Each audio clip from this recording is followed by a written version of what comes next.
তাহলে কি বিপিএল এ দল কিনতে যাচ্ছেন নোয়াখালী?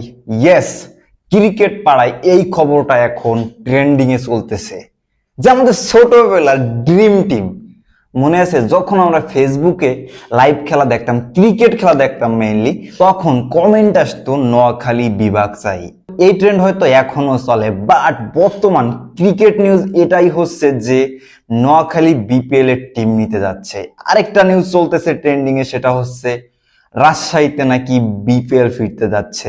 বাট আমি এক্সাইটেড নোয়াখালী নিয়ে। মানে একটু ভাবেন, নোয়াখালী আর বরিশাল বাংলাদেশের কত কত ফেমাস দুইটা জায়গা, আর এইখানে যদি ক্রিকেট ফেরে আমার থেকে বেশি খুশি হয়তো কেউ হবে না। কারণ জাস্ট আপনি ভাবেন, আমরা একটা র্যান্ডমলি একটা ম্যাচ চালাই দিছি ফেসবুক লাইভে, তো মানুষজন এখন কমেন্ট করতেছে যে নোয়াখালী বিভাগ চাই, নোয়াখালী একটা বিপিএল টিম চাই, নোয়াখালী বিপিএল খেলুক, নোয়াখালীর একটা টিম দেন, নোয়াখালী একটা মাঠ হোক, সবকিছু নোয়াখালী সবকিছু। মানে এইটা যে তখন মিমস হিসেবে কাজ করতো, বাট এখন সেটা বাস্তবে রূপান্তরিত হতে যাচ্ছে। কারণ ফ্যাব্রিজিও রোমানো নিউজ করেছে যে বিপিএল এর টিম কিনতে যাচ্ছে নোয়াখালী।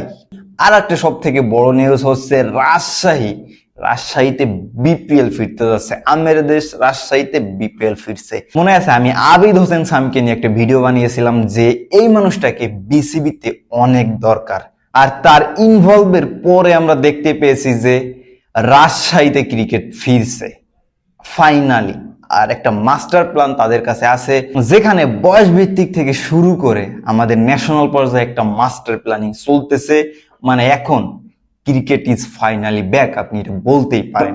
কারণ আমার এখন মনে হইতেছে ক্রিকেট বোর্ডে সেই দুর্নীতিবাজ লোকগুলো এখন নাই। এখন যারা আছে তারা খুবই হনেস্ট, তারা অ্যাকচুয়ালি চায় যে ক্রিকেট ব্যাক করুক, ক্রিকেট ভালো কিছু করুক বাংলাদেশে। আসলে আপনি একটু জাস্ট ভাবেন, আপনি একজন রাজশাহী সাপোর্টার, তো এখন ঢাকায় আপনার ম্যাচ হইতেছে রাজশাহী বনাম বরিশাল, তো একজন রাজশাহীর ফ্যান কিভাবে খেলা দেখবে মাঠে এসে? আর যারা ঢাকার মানুষ আছে তাদের টিম তো ঢাকা, তাই না? ম্যাক্সিমাম মানুষের টিম হচ্ছে ঢাকা। রাজশাহী এবং বরিশালের ম্যাচে একজন ঢাকার সাপোর্টার কেন মাঠে যাবে, যেহেতু খেলা মিরপুরে, তাই না?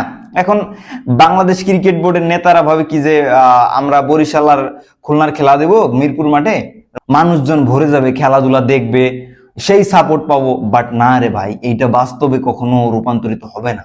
একজন ঢাকার সাপোর্টার বরিশাল চট্টগ্রামের খেলা যদি মিরপুর হয় তাহলে কখনো দেখতে যাবে না, কারণ তার প্যাশন শুধু ঢাকা নিয়ে। সে কি জন্য ম্যাচ দেখতে যাবে? তার কি খেয়ে দিয়ে কোনো কাজ কাম নাই? এই জন্য বলি যে 7টা টিম 7টা হোম ভেন্যু থাকা উচিত, তাহলে বিপিএল আরো লাক্সারিয়াস হবে। তো আমাদের বুলবুল ভাই এবং তার অ্যাডভাইজার সামি খুব ভালো কাজ করতেছে। এইভাবে যদি ধারাবাহিক কাজ করতে পারে তাহলে ক্রিকেট বাংলাদেশে বুম করবে। আর আমি নোয়াখালী নিয়ে খুবই এক্সাইটেড। আমি পার্সোনালি চাই যে নোয়াখালী বিপিএল এ খেলুক এবং প্রথম আসরেই বিপিএল ট্রফি জিতুক।